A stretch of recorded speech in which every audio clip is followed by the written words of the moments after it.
सभी का धन्यवाद। और हम आज की शुरुआत जय भीम से करना चाहेंगे। जय भीम, जय भारत, सत श्री अकाल, ये नारे हमेशा गूंजते रहे।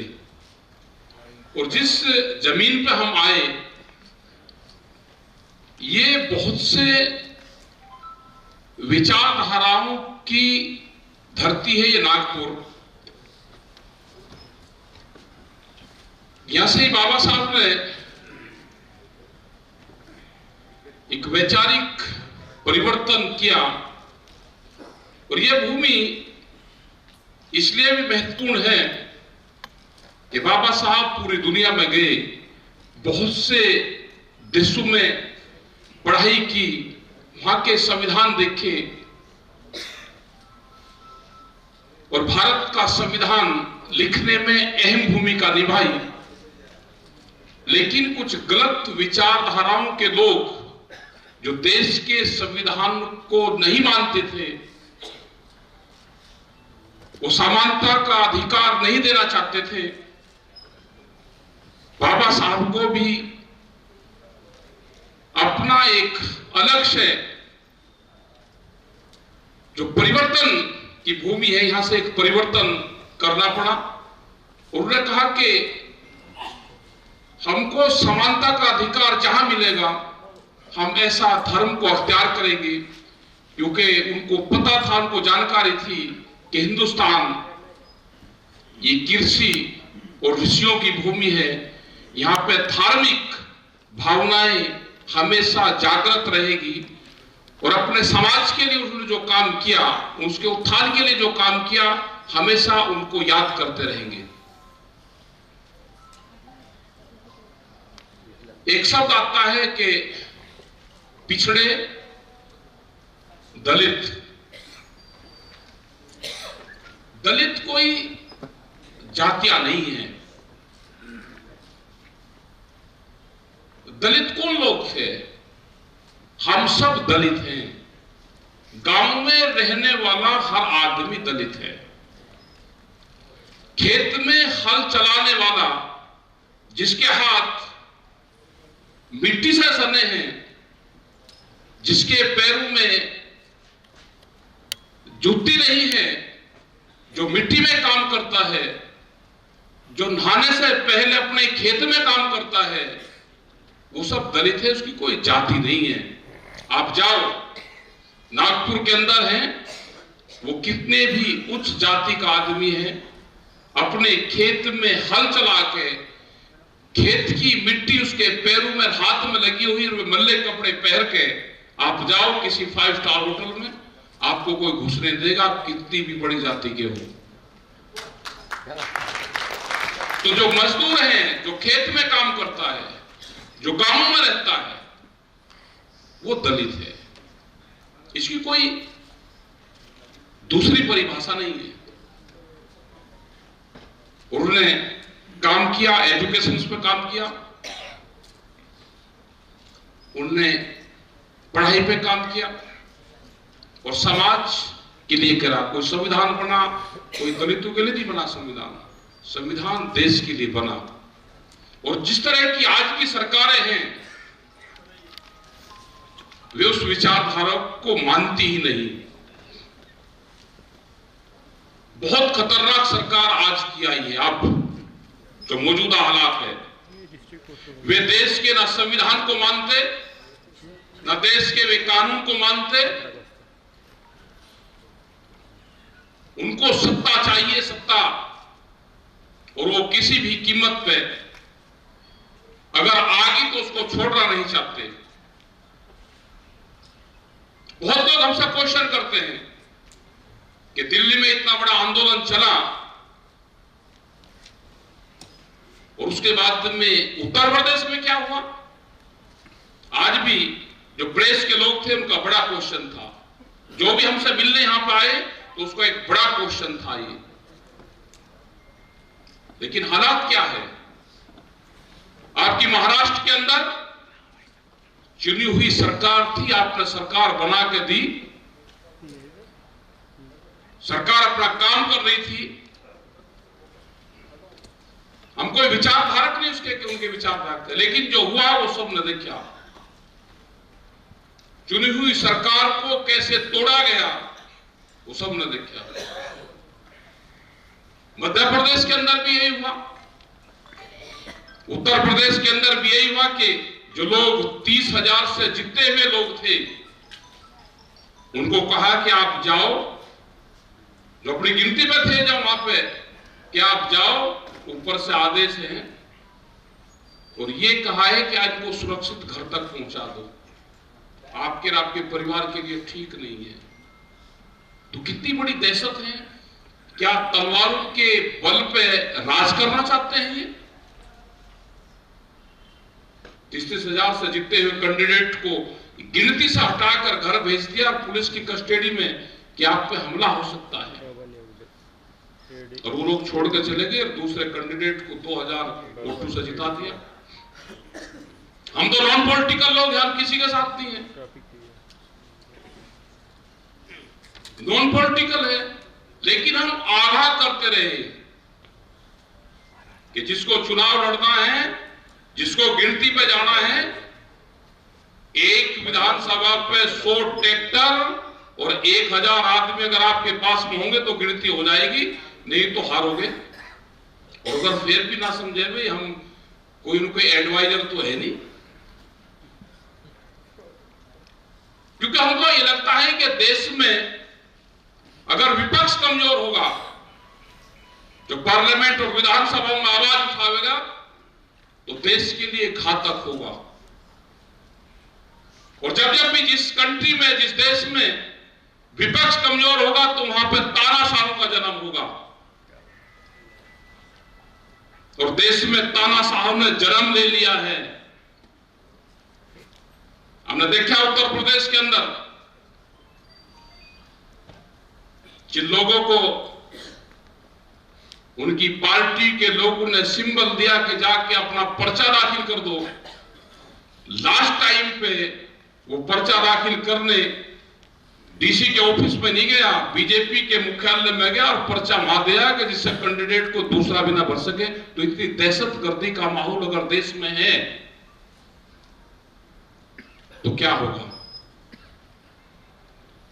ये दिल्ली में आंदोलन चला, 13 महीने आंदोलन चला, बहुत लोगों का इसमें योगदान रहा। हमारे संत महापुरुष, बड़ी हिस्सेदारी उसमें रही। हमारे गुरुद्वारे, जिनका बहुत बड़ा योगदान इस आंदोलन में रहा, जो हमारे बाबे थे, जो लंगर की व्यवस्था करते थे, वे कभी मंच पर भी नहीं बैठते थे। पहले हमने भी सोचा कि इतने लंगर लगे हैं, ये सब लोग मंच पर बैठेंगे, वे कभी मंच पर नहीं आए। उन्होंने कहा कि यही हमारी सेवा है, हम लंगर चलाएंगे, और आखिरी दम तक वे वहां पर रहे। और वे खाली लंगर चलाने वाले नहीं थे। जिस टाइम पे 28 तारीख की रात को उसको हटाना चाहती थी सरकार, जब उसने 7 मोर्चे हटाए और 8वां मोर्चा गाजीपुर वाला था, क्योंकि उससे पहले वे 7 मोर्चे हटा चुके थे। तो जो लंगर चलाने वाले लोग थे, जो बाबर थे, हमने उनको कहा आप यहां से आप जा सकते हो, आप जाओ यहां से, उनको 4 बजे के आसपास। और जो लोग भी यहां से जाना चाहते हो चले जाएं, क्योंकि 7 और 8 बजे के बाद में झगड़े शुरू होंगे। अभी आपके पास में 3, 4, 5 और 6 घंटे हैं। 27 तारीख को भी लोग गए, 28 तारीख को भी लोग गए, और ये लगा कि ये जो सरकारें हैं ये षड्यंत्रकारी है। इस देश का होगा क्या? यहां ना लोकतंत्र की गरिमा है, ना कोर्ट की है, ना कचहरियों की है। जिसके हाथ में सत्ता आ गई, जैसे पहले पढ़ते थे, वो मंजर वहां पर था, बहुत लोग को भेजा, और कुल 148 लोग बाद में वहां पर रहे थे। तो जिन महात्माओं को, जिन संतों को जो हमारे पापा थे, वे भी वहां पर मौजूद थे। उन्होंने कहा कि जहां हम 13 महीने रहे, अब घर जाकर क्या करेंगे? क्योंकि हमारा था, क्योंकि 1 महीना पहले हमको पता चल गया था कि जब ये आंदोलन हटेगा तो इस आंदोलन में 1000 से 1500 लोग मारे जाएंगे। ये अधिकारियों की रिपोर्ट थी, उसने बताया था हमको। और वो दिन उस दिन आया था, लेकिन वहां पे वो लड़ाई लड़ी गई, सबके सामने लड़ी गई, पूरे देश और पूरी दुनिया ने वो देखी। वो जो मुकाबला हुआ, 148 लोग, 3000 की फोर्स, 1000 लुटेरे और 300 लोग हमला करने वाले, उनके बीच में 148 लोग। और हमने कहा कि जो 2 किलोमीटर का क्षेत्र है, शहीदी दिवस हमारा इसी में ही होगा। हम यहीं पे इस कैंपस से बाहर नहीं जाएंगे, ना हम ये मोर्चा छोड़ देंगे, ना हम जाएंगे।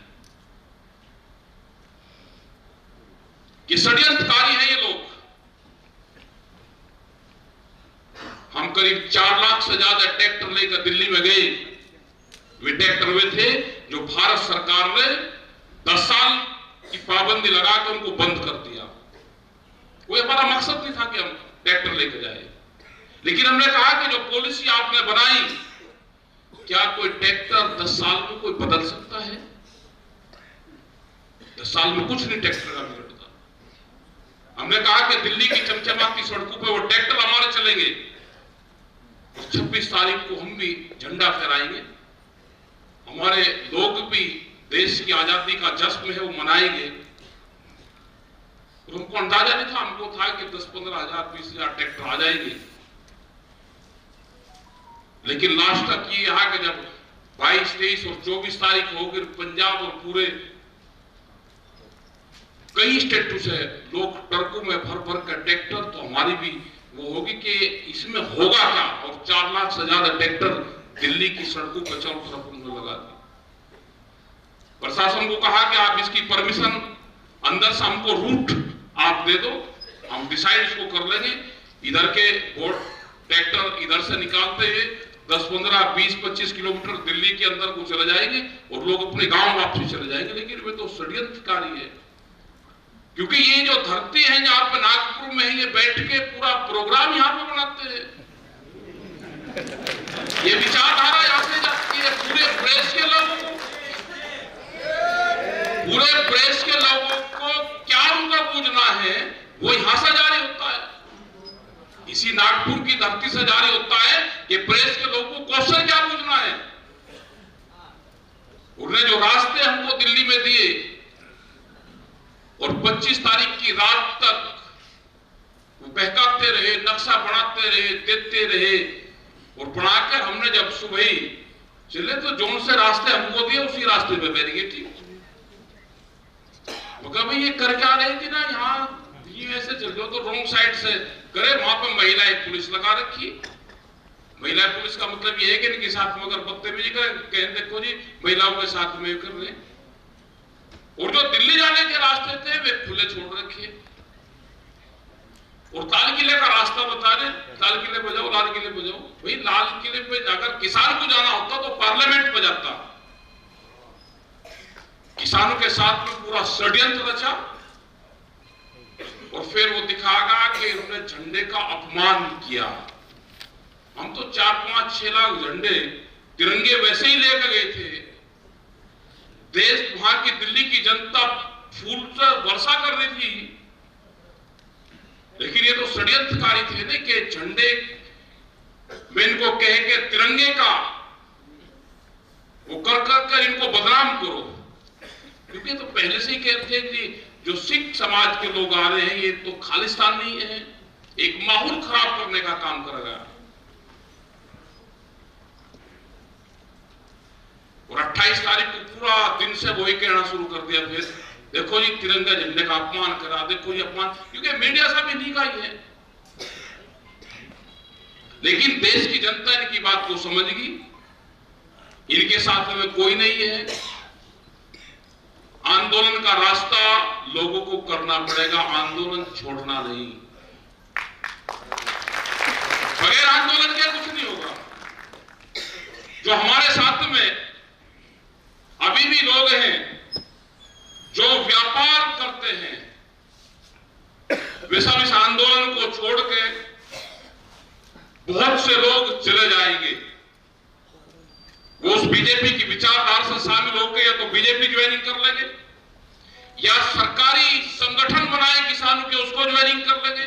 जिसको ये लगा कि मैं उसका झंडा नहीं लगा सकता तो वो सरकारी संगठन बनाए अपने किसानों के, उसमें ज्वाइनिंग कर लेंगे। इनके पास में एक आदमी की लिस्ट है। जो आरएसएस के लोग हैं वे जब भाई जी करके गांव में जाते हैं किसी के भी घर पे और बहुत प्यार से बात करते हैं, उनसे पूछते हैं जी आपके भाई कहाँ रह रहे जी? एक नागपुर में रह रहे, उनका 100 एकड़ का फार्म है। अच्छा, बहुत अच्छा जी, नागपुर में हमारा मुख्यालय, उसका नंबर दे दो जी। उसका नंबर लिखेंगे, 100 एकड़ का फार्म जिसका है उसका नाम लिखेंगे और यहाँ पे बता देंगे जी एक वो है आंदोलन में उसका भाई जा रहा था और यहाँ पे उनका 100 एकड़ का फार्म है, जरा उसको देख लेना। हर चीज की रिपोर्टिंग करते हैं। इनसे खतरनाक आदमी नहीं कोई भी। ये देश में अपने यहां पे जो ट्रेनिंग सेंटर है ये यहाँ पे नकली मुसलमान बना रहे हैं, नकली। ये यहाँ पे नकली हिंदू बना रहे हैं, ये यहाँ पे नकली सिख बना दिए। और दरबार साहब की कमेटी जो सबसे धार्मिक गुरुद्वारा हमारा है उसकी कमेटी में शामिल करवा दिए नकली सिख बना के। यहां से ट्रेनिंग देके उनको भेज दिया, वे नकली सिख बनाए और हमारे संस्थाओं के खिलाफ, सिखिज्म के खिलाफ नकली किताब छापकर कोर्सों में शामिल करवा दी। इनका मकसद है कि आने वाले 50-100 साल में हम पूरे देश का जो इतिहास है उसको बदल देंगे। और नहीं इनका मकसद है इस देश की विचारधारा को बदलना। ये उसमें लगे हुए हैं। और जो यहाँ पे हमने कुछ लोगों से बात करी, उन्होंने ट्रेनिंग ले रखी यहाँ की। हमको पता चला कि एक परिवार है उसने ट्रेनिंग ले ली। हम उसके घर गए, हमने देख लिया कि यही लड़का है। उनके 3 लड़के थे तो एक संगी हो गया। हमने कहा भाई अगर वो चाय लेकर, हमने कहा अगर तेने 8 दिन की ट्रेनिंग ली तो हमारे कहने से वापसी आ जाएगा। उसने कहा जी मैं तो 2 ले रखी है, 28 दिन की। मगर बहुत बात बताएगा, आएगा ही नहीं वापसी। तो लोगों की विचारधाराओं को चेंज करते हैं। इनको ना गांव से मतलब है, ना खेती से मतलब है, ना किसानी से मतलब है, ना दुकानदार से मतलब है, ना व्यापार से मतलब है। इनका मकसद है इस देश की जमीन से। इन्होंने कहा है कि 40% लोगों को खेती से हटाना पड़ेगा। अब होगा क्या, क्या इनकी पॉलिसी है, उस पर चर्चा कर लेते हैं। अगर पूरी दुनिया के 2 हिस्से कर दें, एक चाइना रीजन में आएगा और एक यूएसए और अमेरिका रीजन में आएगा, तो चाइना से कंपटीशन के लिए एक देश चाहिए जिसकी जनसंख्या ठीक हो, वहां पर सस्ती लेबर मिले, तो हिंदुस्तान चुना गया। और लेबर सस्ती जब मिलेगी जब एग्रीकल्चर से हटेगी। तो ये बहुत बयान देते हैं कि एग्रीकल्चर से लोगों को हटाना पड़ेगा। मकसद समझ लेना क्या है। कृषि से लोग हटेंगे तो सस्ती लेबर होगी। उसी के साथ में उन्होंने लेबर एक्ट में संशोधन किए। एग्रीकल्चर से हटाने के लिए 3 कानून लेकर आए। बिजली अमेंडमेंट बिल साथ लेकर आए, सीड बिल लेकर आ रहे हैं, बहुत से कानूनों में संशोधन कर रहे हैं, जेनेटिकली मॉडिफाइड सीड लेकर आ रहे हैं। इनका यह है कि ये जमीन इनसे छीने और बड़ी बड़ी मल्टीनेशनल कंपनियों के हाथों में जमीन जाए, कॉन्ट्रैक्ट फार्मिंग के माध्यम से जाए, बड़े फार्म यहां पे हो, और जो बड़े फार्म हो जाएंगे तो खेती खुद नहीं करेंगे, कॉन्ट्रैक्ट फार्मिंग के माध्यम से हम खेती करवाएंगे। उनका मकसद हिंदुस्तान में खेती करना नहीं है। उनका मकसद है हिंदुस्तान में 30 से 50 साल में ये कॉन्ट्रैक्ट फार्मिंग के जरिए इस तरह के सीड और पेस्टिसाइड लेकर आएंगे कि हिंदुस्तान में 1 भी किलो अनाज पैदा ना हो। ऐसा नहीं कि इनकी 5 साल सत्ता आ गई और इनकी पॉलिसी फेल हो रही है। इनकी पॉलिसी बहुत खतरनाक है। इनकी पॉलिसी है कि हिंदुस्तान में अनाज पैदा ना हो, जनसंख्या बहुत है, तो बाहर की कंपनियों को 2 चीज मिलेगी, यहां पे सस्ती लेबर मिलेगी, बड़ी इंडस्ट्रीज लगेगी, उसके लिए सस्ती लेबर चाहिए जो 7-8 हजार 10 हजार रुपए में काम करेगी, और अनाज उनके लिए बाहर से आएगा। इसलिए बाहर की जो बड़ी बड़ी कंपनियां आ रही है, जो फूड के क्षेत्र में आ रही है, ये यहां पे मार्केट तलाश कर रहे हैं। ये देश तो कृषि और ऋषियों का देश है। ये कृषि और ऋषि पद्धति पर चलने वाला देश है।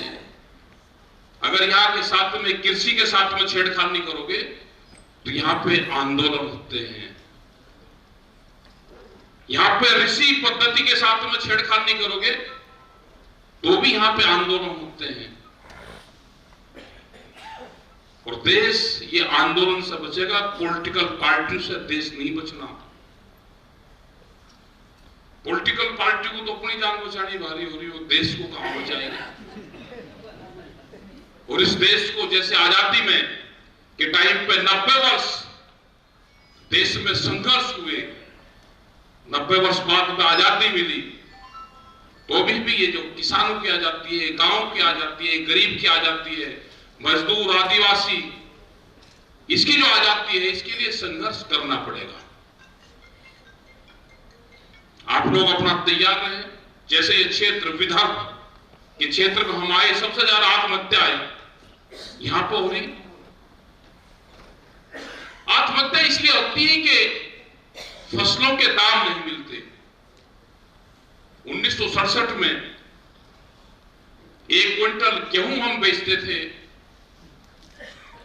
तो 76 रुपए पर क्विंटल रेट भारत सरकार का था। एक कर्मचारी की सैलरी 70 रुपए थी, तो 1 महीने की सैलरी में 1 क्विंटल वो कनक नहीं खरीद सकता था। सोने का भाव 200 रुपए तोला था, तो 2.5 क्विंटल गेहूं में, 3 क्विंटल गेहूं में 1 तोला सोना खरीद सकता था। भट्टे की जो ब्रिक्स आते हैं जिससे मकान बनाते थे, 1 क्विंटल गेहूं बेचकर 2,500 आती थी, 30,000 रुपए का रेट था। तो उस टाइम पे एग्रीकल्चर में जो उत्पादन होता था उसकी कीमतें थी, मार्केट नीचे था और फसलों के रेट ऊपर थे। धीरे धीरे व्यवस्था बदली, आज गेहूं का रेट 2,000 रुपए, सरकार का रेट है 2100 रुपए, बिकता 1400 और 1500 रुपया में है। धान का 2,000 रुपए के करीब है। बिहार में पूरा मंडी सेक्टर खत्म करा, पूरा पूर्वांचल जहां पे धान का उत्पादन होता है, पूरा उड़ीसा, इसमें 800 से 1200 रुपए क्विंटल का रेट है। एमएसपी से आधे रेट पे बिकता है। आज हम कह रहे हैं कि हमको एमएसपी गारंटी कानून दे दो। हमने तो कानून मांगा है, कोई भी बातचीत करने पे एमएसपी पर तैयार नहीं है। हमने ये नहीं कहा कि सरकार उसकी पूरी खरीद करेगी। हमने कहा कि आप कानून बनाओ, उसमें प्रावधान बना करो, उसमें क्लॉज डाल दो कि जिसको भी खाद्यान्न सामान पे व्यापार करना है वो भारत सरकार के जो रेट है उसके कम पे खरीद नहीं करेगा। किसी व्यापारी को अगर खरीदने में नुकसान है तो क्यों खरीद रहे हो, मत खरीद रहे। जब उसको लाभ होगा जब खरीद लेगा। लेकिन ये अपने व्यापारियों को फायदा देना चाहते हैं। पूरे जो एफसीआई के गोदाम है वो सब अडानी को दे दिए। जितना देश का कारोबार है सब अडानी को दे रहे। ये चाहते हैं कि जैसे ब्राजील के अंदर 280 आदमी के पास में वहां की 80% जमीन है, ऐसे ही 5-10 लोगों के पास में यहाँ की पूरी प्रॉपर्टी, पूरा कारोबार, पूरे उद्योग धंधे उन्हीं के पास में चले जाएं। और जो हमारे छोटे छोटे उद्योगपति हैं उनको उन्हीं से लेना पड़े। वे सिर्फ इतना रहे कि वे जिंदा रहें, ये उनके भी हदीस ही नहीं है।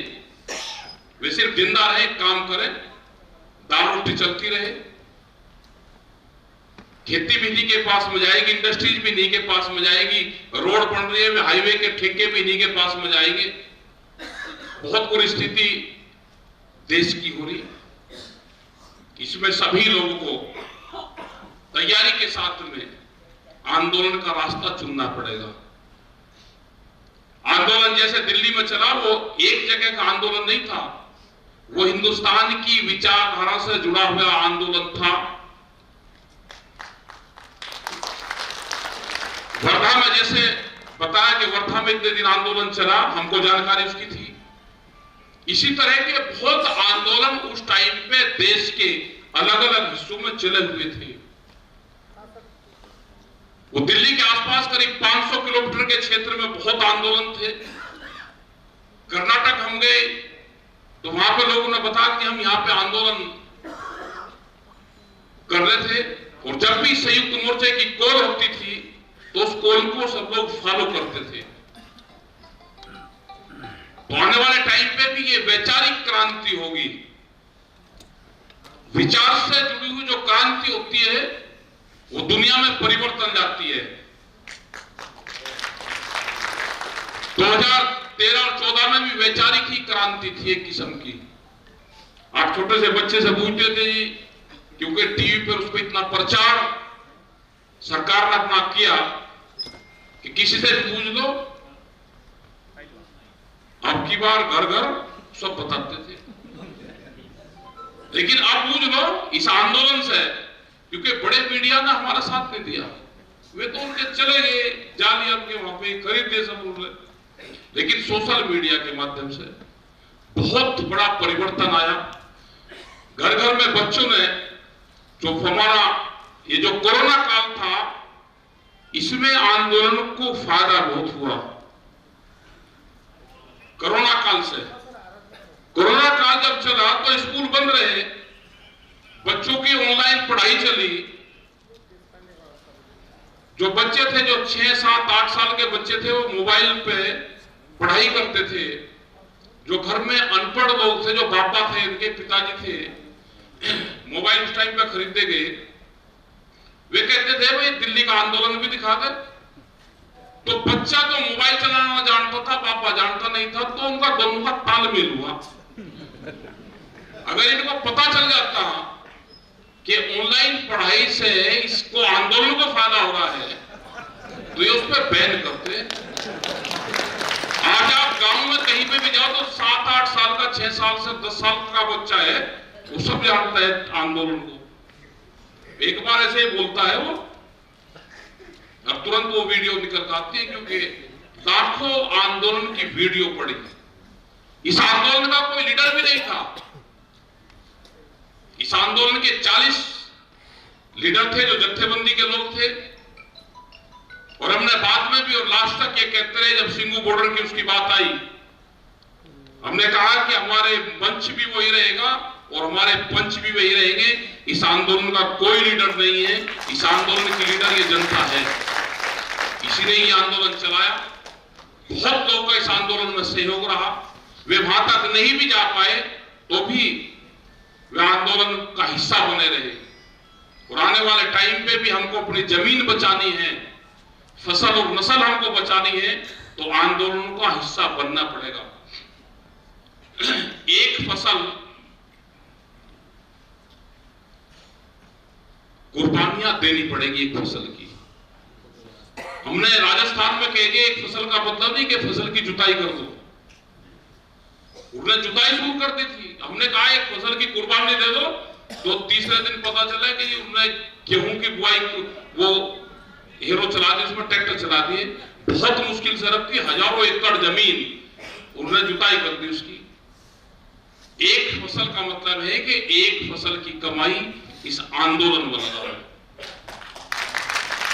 उसको नष्ट नहीं करना, इसमें लगाओ। क्योंकि आंदोलन बहुत जगह चलाने पड़ेंगे। यहां पे भी ये प्रोग्राम हुआ तो इसका भी खर्चे बैठते हैं। तो जो लोग भी आंदोलन करेंगे, और खास करके महाराष्ट्र में जहां पे आंदोलन कमजोर है, हम यहां पे आते रहेंगे, हमारे लोग यहां पे आते रहेंगे। और जब जब भी जो कोई बुलाएगा, छोटी मीटिंग हो, बड़ी मीटिंग हो, आप आंदोलन की तैयारियां करो। आंदोलन की यहां पे कमेटियां बनाओ, संयुक्त मोर्चे की कोल जब हो तो उसके लिए आप खड़े रहें। ट्रैक्टर हमारा सबसे बड़ा हथियार इस आंदोलन में रहा। बैरियर जब टूटते थे तो उसी से टूटते, बैरियर हाथों से नहीं टूटते। ये कलयुग के आंदोलन है, इसमें ताकत का भी इस्तेमाल करना पड़ता है। और हमारे सरदार साहब ने बताया कि ये ट्रैक्टर तो 1965 में भी देश की लड़ाई में काम आया और ये हमेशा आगे भी काम आता रहेगा। अगर आंदोलन कमजोर होगा तो 10 साल पुराना ट्रैक्टर टूटेगा। जो लोग खेती किसानी करते हैं वो कानून आ गया एनसीआर, और जो बड़े शहर हैं उसमें वो ट्रैक्टर भी जो डीजल वाहन है उसमें उन्होंने शामिल कर दिया कि इसको हटाया जाए। कागजों में एक दूसरे के वो कागज चढ़ता ही नहीं ट्रैक्टर। तो अपने आंदोलन को मजबूत रखो, अपने संगठन को मजबूत रखो, और जो लोग आंदोलन में हिस्सेदारी करते हैं उसको मजबूत रखें। और बहुजन समाज की जो परिभाषा है वो आपको बताई दी। कोई उच्च जाति का नहीं है। किसी को तजर्बा लेना है तो खेत में हल चला के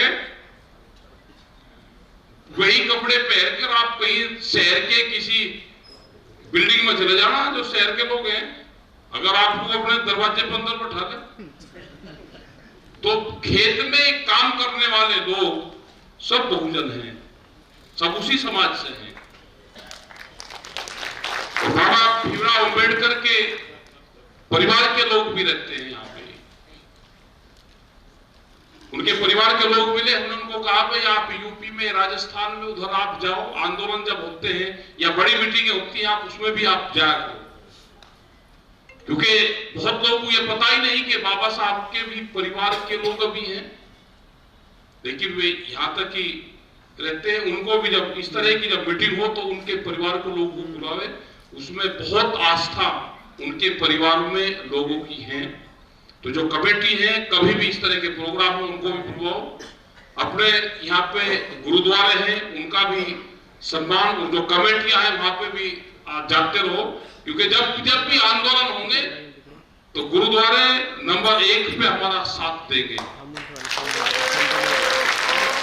सत श्री अकाल जी।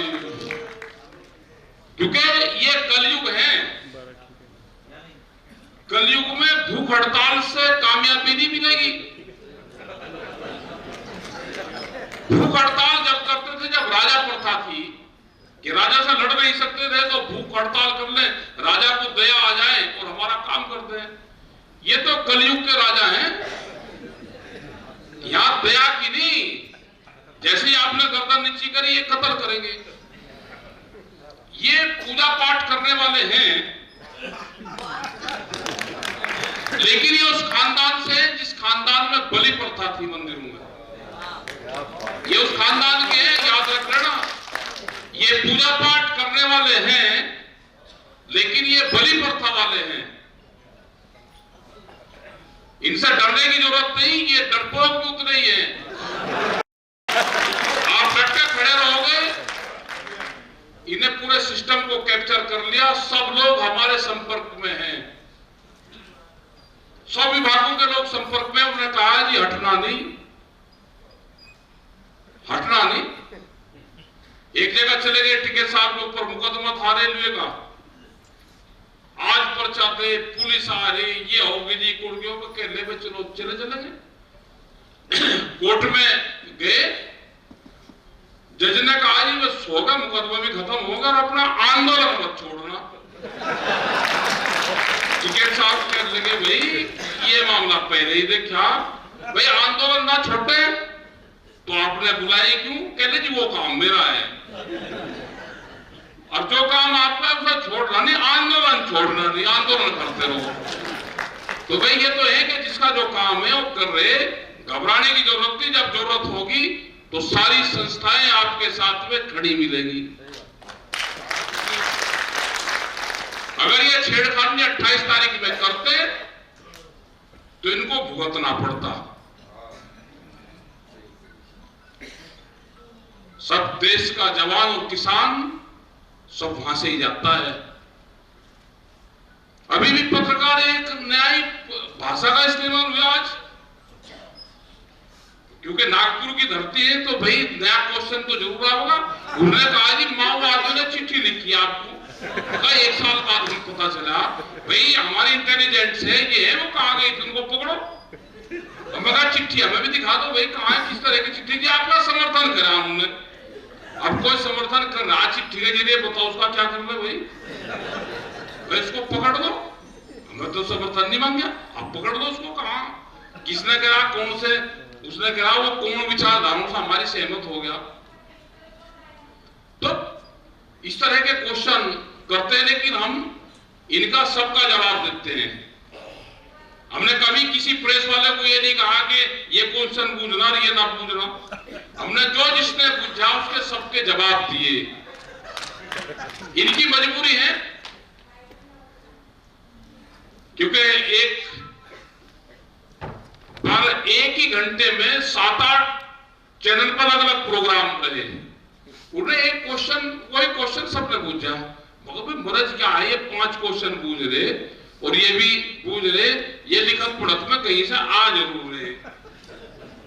कहले सब हेड ऑफिस आ रहे, तो हेड ऑफिस का मतलब है नागपुर। सब चीजें यहां से जाते हैं, रिटायर जज बैठा रखे हैं, क्या फैसला हुआ है सब यहां से जाते हैं, क्योंकि उनके खिलाफ नहीं बोल सकते। इस तरह की व्यवस्था है, तो सब कैप्चर कर लिया, कैप्चर बंधन में है सब लोग। तो ये मुक्ति अभियान भी चलाना पड़ेगा आप लोगों को। तो आपका धन्यवाद है सभी लोगों का। और जो आंदोलन यहाँ पे चल रहे, बिजली वालों का आंदोलन चल रहा है कि बिजली प्राइवेट हो रही, तो उसका भी हम समर्थन करते हैं। बिजली के कर्मचारी सब हमारे साथ में हैं और हम उनका हमेशा, उत्तर प्रदेश में उनके खिलाफ आंदोलन करते हैं हम, लेकिन जब बिजली प्राइवेट की बात आती है तो हम उनका समर्थन करते हैं। दूसरा, जो भी छोटे राज्य की जो डिमांड है, विदर्भ की जो डिमांड है, ये होनी चाहिए। अलग से इसका बजट हो, छोटा स्टेट बने, और जो ये डिमांड जो कर रहे हैं ठीक है, और ये बहुत पुरानी डिमांड यहाँ की है, उसको भी आप आगे लेके उसको चलें। और यहाँ के किसान आत्महत्या ना करें, यहाँ के किसान संगठित हो, आंदोलन करें, जैसे उत्तर प्रदेश और इन स्टेटों में है। क्योंकि वहां पे आंदोलन मजबूत है, तो किसी किसान पे कर्जा है तो उसकी जमीन नीलाम नहीं हो सकती, क्योंकि सब लोग वहां चले जाते हैं और अधिकारी को टाइट करते हैं, किसी की जमीन नीलाम नहीं होगी। तो कोई जमीन नीलाम नहीं होती, अगर होती है तो हम वहां पर जाते हैं, पूरी कैंसिल होगी और उस जमीन पे कब्जा नहीं देते।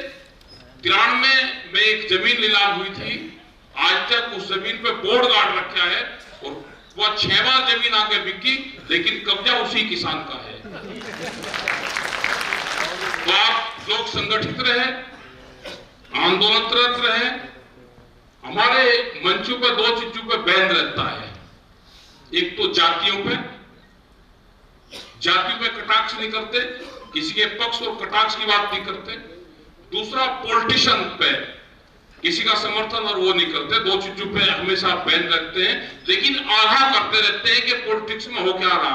हमारे भी लोग हैं यहाँ पर, इसी में यही कैंप में, जैसे उन्होंने अपने लोग घुसा रखे हैं, ऐसे ही हमने भी घुसा रखे हैं, हमारे भी पक्के हैं। तो आपका धन्यवाद। और ये एमएसपी की लड़ाई, स्वामीनाथन कमेटी की जो लड़ाई है, वो देश भर में जारी रहेगी। मजदूरों का हक उसका मिले, ये किसान, मजदूर, आदिवासी का जो संघर्ष है ये जारी रहेगा। और सबसे मजबूत अगर आज का संगठन देखना हो तो आदिवासियों का संगठन देखो। नेताहाट में, झारखंड में हम गए, उनका जमीन का एक आंदोलन चल रहा, मिलिट्री से चल रहा है उनका आंदोलन। मिलिट्री की गाड़ियों के आकर लेट जाएंगे, उनका अगर लाठियां चलेगी, गाड़ी की टक्कर लगेगी, जिसके चोट लग जाएगी वो पीछे हट जाएगा, दूसरे लोग सामने आ जाएंगे, कोई हाथ नहीं उठाते। और 8-8 और 10-10 दिन जंगलों में लोग रहते हैं, उनके बीच में हम रहे। तो अगर सबसे बढ़िया आंदोलन अगर चल रहा है तो आदिवासियों का आंदोलन है। हम पूरा समर्थन हमारा उनके साथ में भी है और यहाँ के साथ में भी है। यहाँ की पूरी जो कमेटी है उसका बार बार धन्यवाद करते हैं कि बुलाए और सभी लोगों को बुलवाए, उनका धन्यवाद हम करते हैं। जय हिंद, जय भारत, जय महाराष्ट्र।